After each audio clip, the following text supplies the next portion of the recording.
After this fight analysis, be sure to stick around for my rant video. That will be interesting, and it's a surprise. So let's get into this fight. Amir King Khan versus Vasily the Matrix Lomachenko, or Vasily Lomachenko, whatever you want to call him.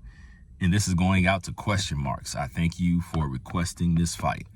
I mean, I don't know why I never thought of this fight, but it's an amazing fight between two fighters who are very similar, in my opinion. Of course, Vasily Lomachenko is a southpaw. Amir Khan is a conventional fighter.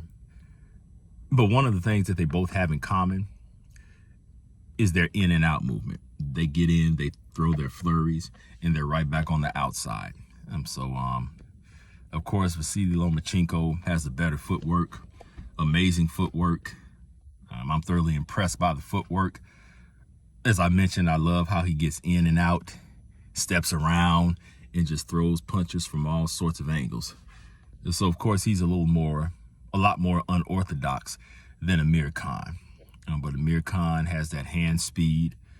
He knows how to throw that hand speed from a distance, which gives him some advantages. Well, a lot of advantages. And I'm not sure if Lomachenko has the power to really hurt Khan.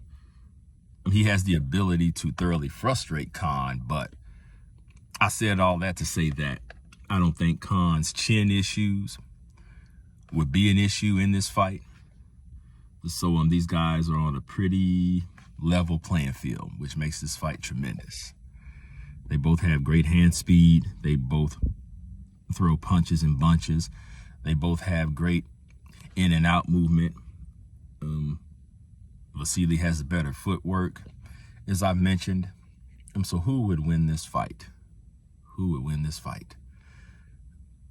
One thing I just thought about, Amir Khan sometimes has issues with stamina going down the stretch. I mean, he'll do good in the early rounds. And one of the things that Lomachenko has issues with is power punchers. Sometimes power punchers keep him honest. He's reluctant to throw as many punches when he's in there with a pure power puncher, which explains his two losses to Teofimo Lopez and Salido, of course. So that's his one weakness. So would he be able to deal with Amir Khan's power? I think Amir Khan has underrated power. Amir Khan can hurt you. And Amir Khan is an underrated body puncher. I mean, those two punches he put Maidana down with to the body, I mean, that was just amazing. That was just a beautiful combination. And so if you've never seen that fight before, Amir Khan versus Marcos Maidana, go back and watch that fight. And I believe it's in the first round where he landed those two beautiful body shots that he floored Maidana with. So I don't know.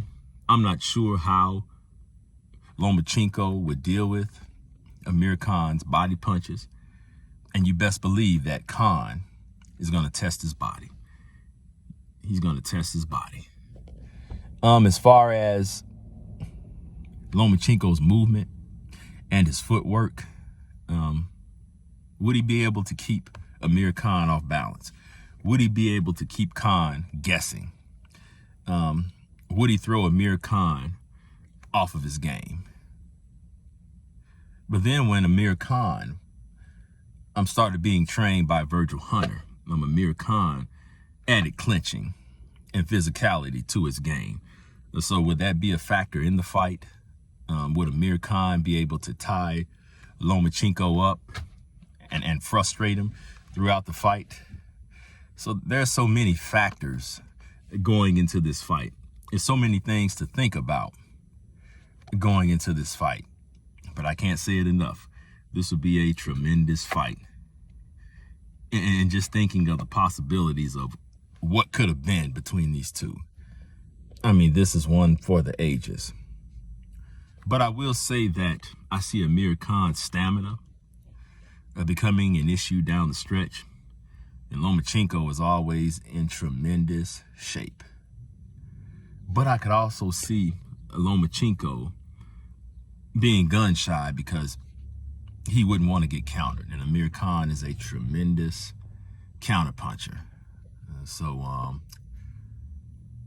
I'm not seeing a knockout in this fight. This fight is definitely going to go the distance. It will go the distance. Down the stretch, I could see Khan's stamina being an issue, but I could also see Lomachenko being gun shy. So that's where I'm stuck at. So what's the deciding factor? What is the deciding factor? Whew. You know what? I'm going to have to lean towards Amir King Khan in this contest by decision. Yes, his stamina could betray him down the stretch, but Lomachenko doesn't like power. And that's not to knock Lomachenko because, as I always say, every fighter has strengths and weaknesses. It's just up to the opponent to exploit whatever it is. And so I see Amir Khan's blazing hand speed being an issue. I really don't see Lomachenko having the trouble to bother Amir Khan with his power. It's not like Amir Khan is fighting at welterweight with the heavy hitters. So I'm going to give this one to Khan by majority decision. Those are my thoughts. Let me know what you think. And here comes my rant.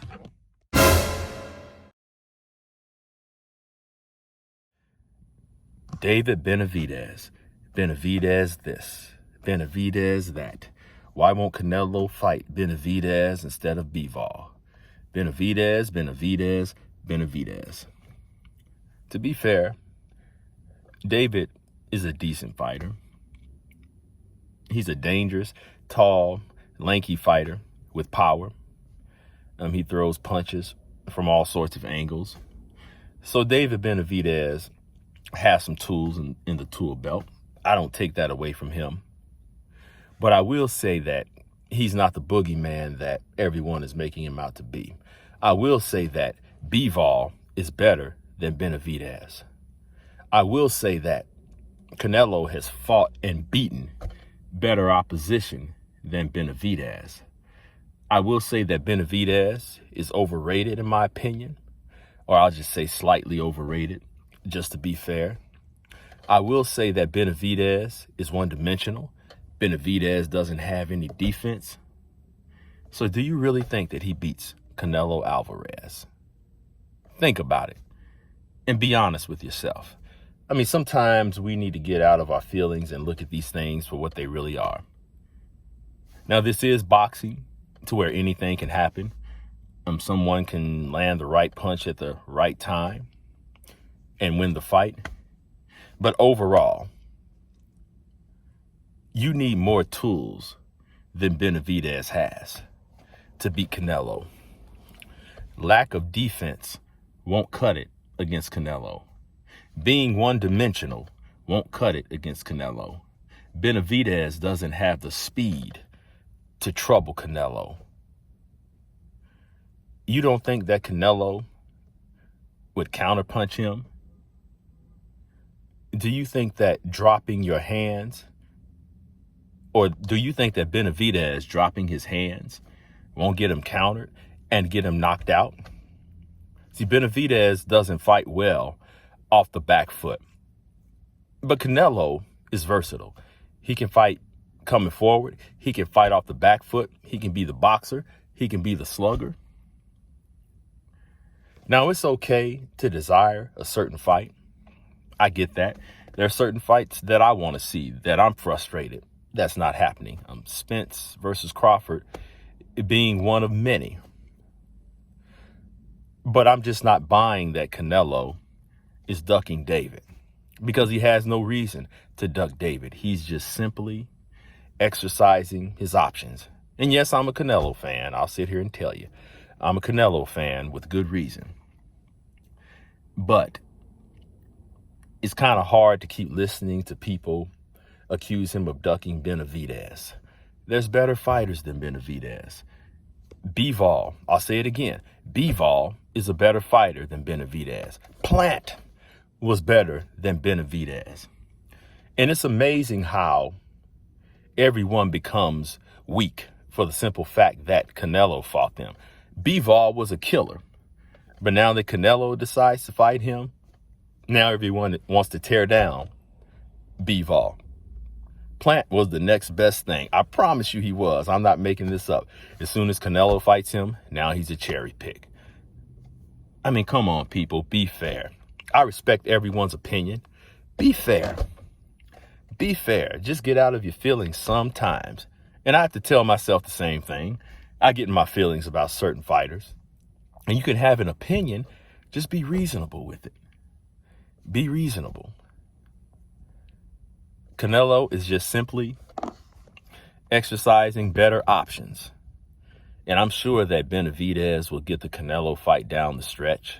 But why not fight the other guys? I said this in my last rant video. Why not fight the other guys?